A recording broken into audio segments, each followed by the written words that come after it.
taking money abroad, false invoicing, taking it and bringing back, etc. Nobody to check it. And nobody to check a government which does not reply to a simple query from Switzerland.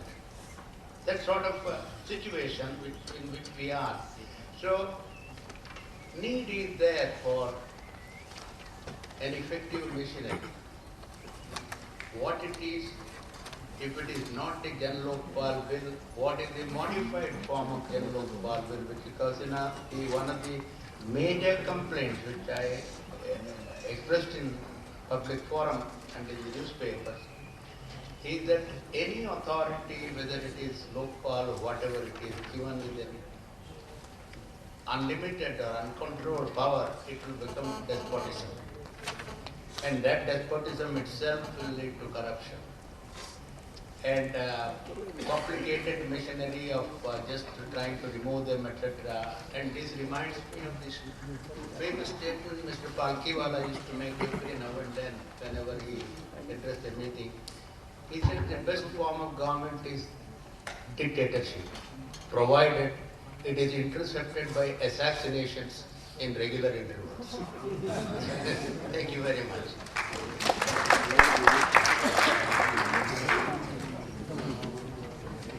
Thank you, Mr. Bhat. Now, may I request Mr. Acharya, former Advocate General of Karnataka, to address all of us.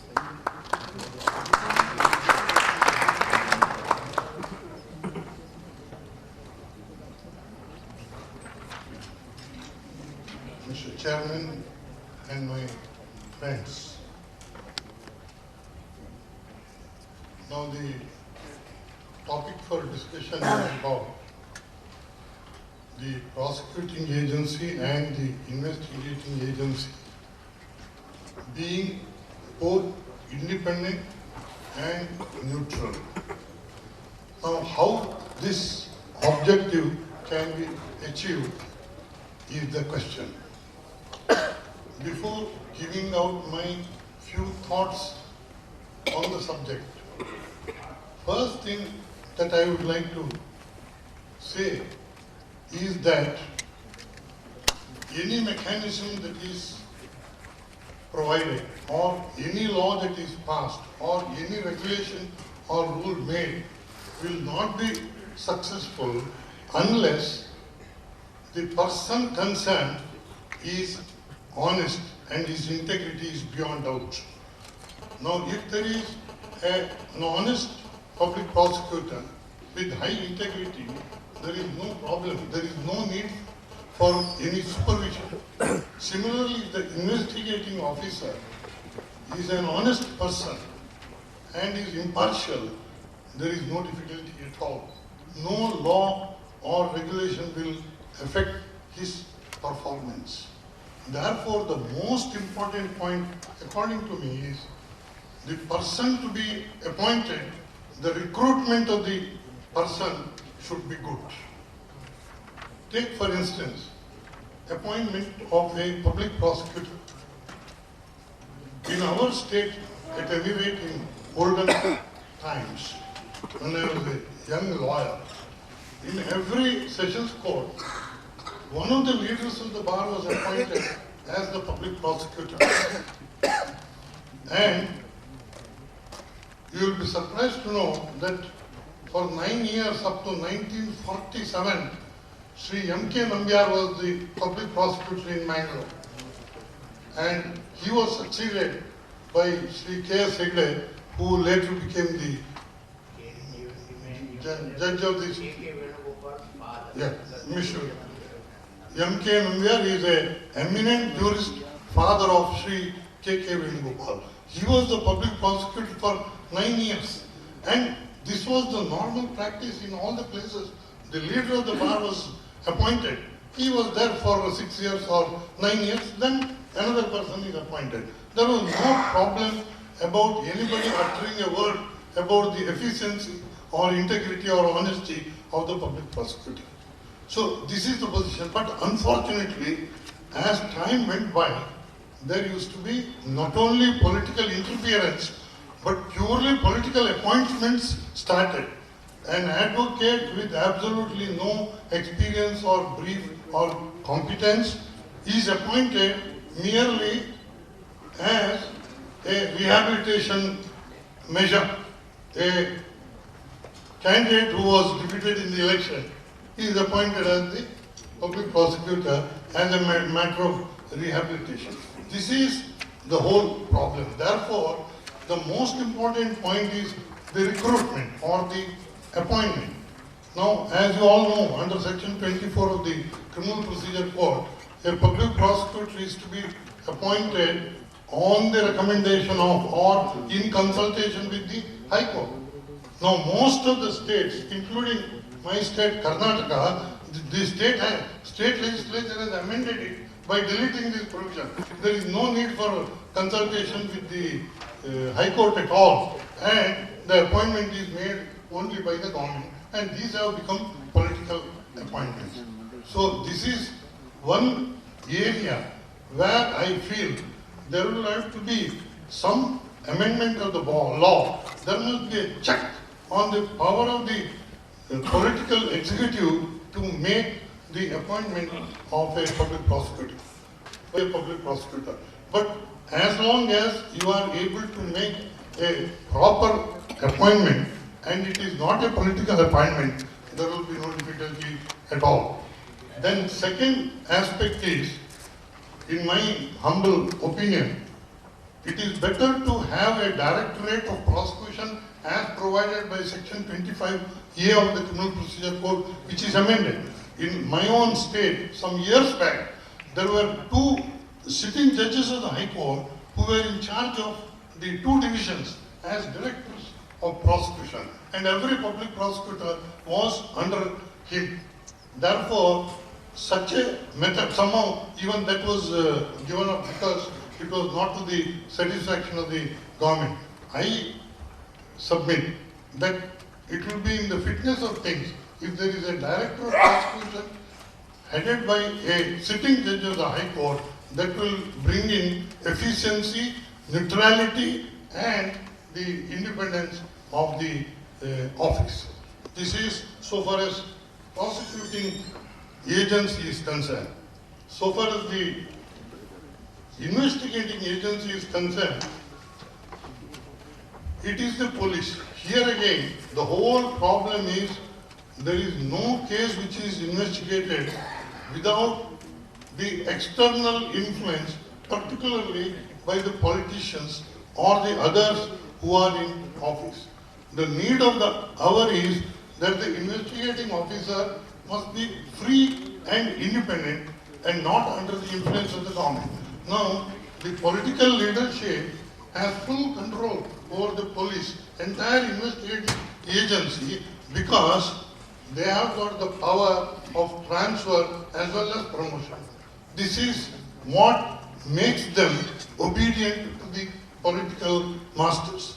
No doubt in 2006, in the case of Prakash Singh, the Supreme Court, the presided over by Chief Justice Sabarwal, gave several directions with regard to the functioning of the police. And one recommendation which they made was that the law and order wing should be separated from the investigating wing. Similarly, there are several recommendations about promotions, etc. But as was being told since morning, so many recommendations of so many committees, even the recommendation of the Supreme Court has not been implemented in letter and spirit in all the places.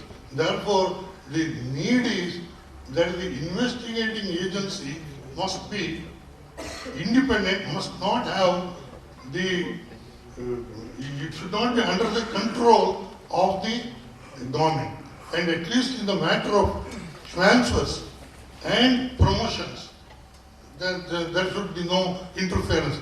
My own experience, as my friends will know from our place, every posting of a investigating officer of every place is on the direction of the local MLA if he is a person belonging to the political party.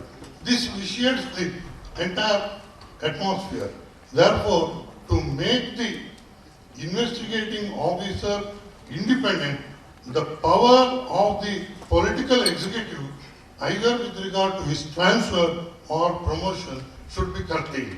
At any rate, the power of transfer must be curtailed, and this can be achieved by having a state-level board with at least one independent person. Of course, it may be difficult to find such persons of high integrity, but with all that, I can say with confidence, even in our state, elsewhere also, there are so many retired officials of the rank of Chief Secretary or Director General of Police who are really honest, who have earned a great name as persons of high integrity. With such people on the board and DGP and the Chief Secretary part of it, unless their concurrence of the board is obtained, there is no threat of transfer. If that safety or safeguard is there for the investigating officer, in all probability, there will be far better independent investigating agency than what we have contemplated. These are some of the suggestions which I am making. Thank you very much.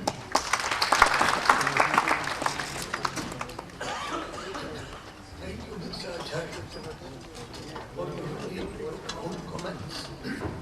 Before I call upon the next speaker, may I just refer to one or two things. Mr. Acharya is the public prosecutor who is prosecuting the sitting Chief Minister of Tamil Nadu.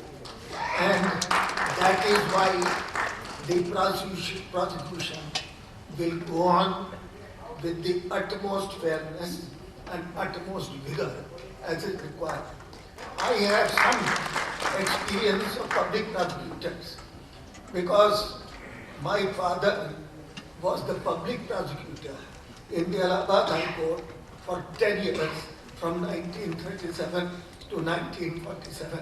And at that time, the system was the government, although the government appointed, but the government appointed public prosecutors in the High Court strictly according to the recommendations of the Chief Justice.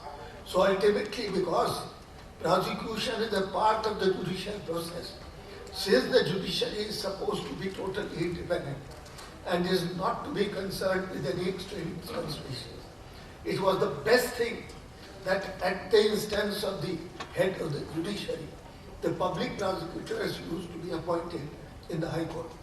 There was a similar procedure, I believe, for appointing public prosecutors in the district courts as well, because on the recommendation of the district judge of the district, the public prosecutors used to be appointed.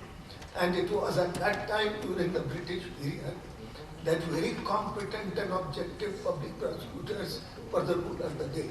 Even today it is possible that in many cases there might be very public prosecutors. But today one can't guarantee, because the government will be concerned with all kinds of consideration to have a convenient public prosecutor who will be guided by the politicians and therefore would not be able to perform their duties properly. That is why it is most necessary, at most necessary, that there should be some procedure which should be laid down in the law, which will see to it that public prosecutors who are totally honest, committed to the job, hard-working and competent alone are appointed.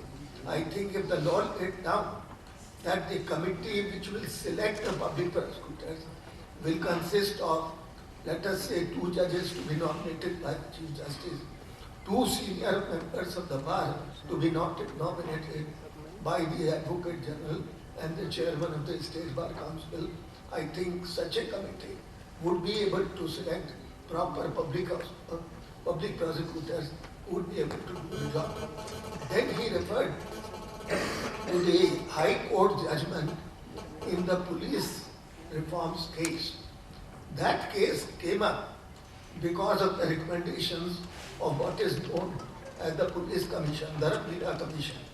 They had submitted a very voluminous report long time back containing Mr. Dharamlila, was the principal secretary to the Prime Minister Nehru in late 40s.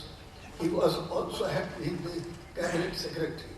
So he had been appointed by the then Janata government to go into this matter of police reform, and he submitted beautiful reports covering the entire gamut of police reform. And it was in those reports that he had recommended that the investigation wing should be totally separated from the law and order duties. And for the investigation wing, all kinds of recommendations were made to ensure their total dependence.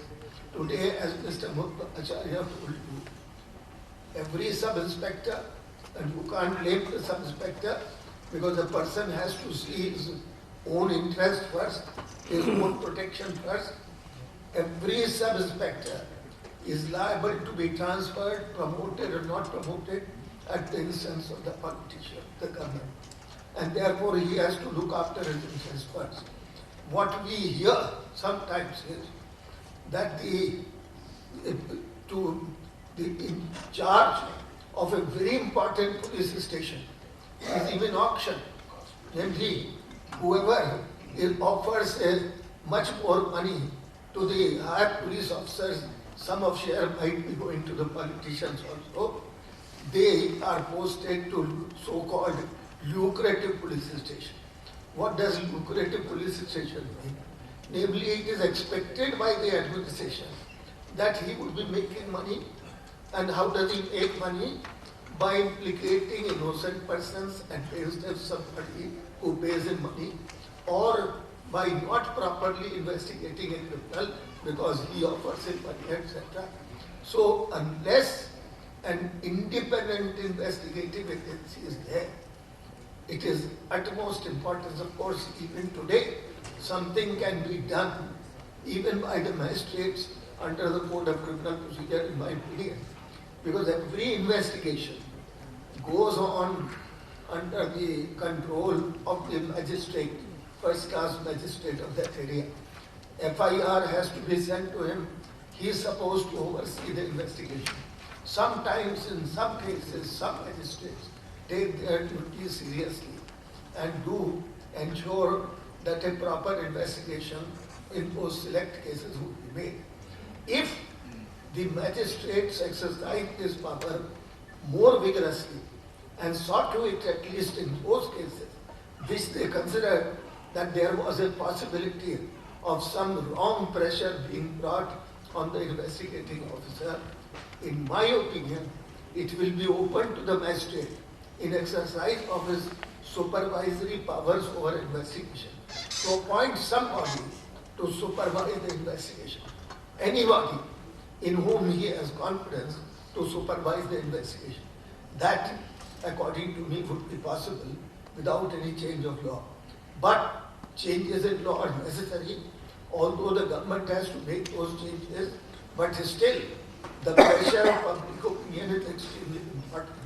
And it is what this conference on the rule of law is doing today, is to create public opinion, to make people aware as to what are the solutions to the problem.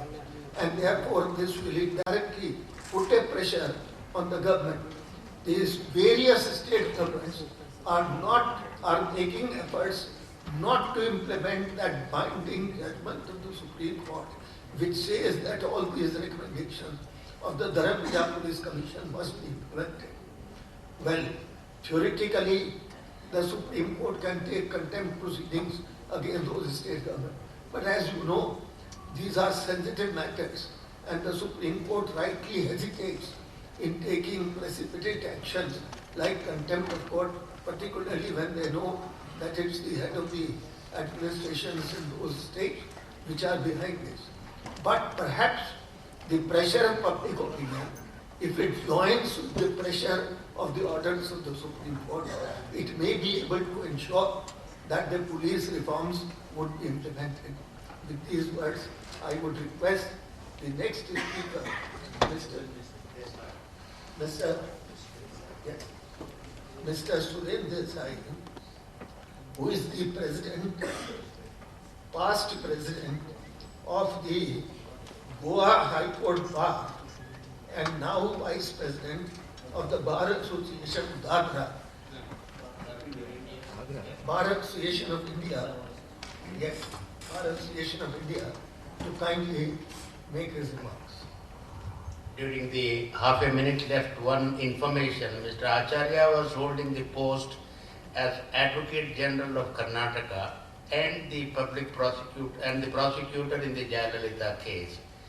But he was somewhere or the other, it appears that Jayalalitha was not very comfortable with him as prosecutor. So they asked the government to make him to resign. But he resigned from the post of Advocate General.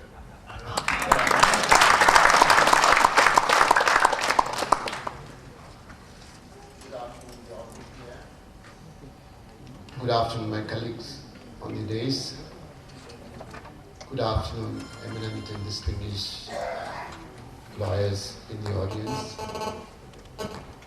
Good afternoon, colleagues, friends, ladies and gentlemen.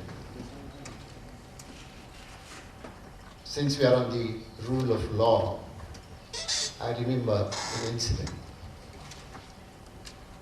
Maybe more than 10 years ago, Mr. Shantibhushan and I were involved in a matter together in Goa.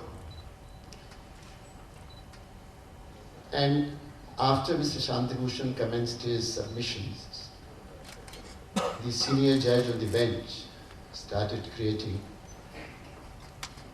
some confusion. He started questioning, started asking irrelevant questions. Mr.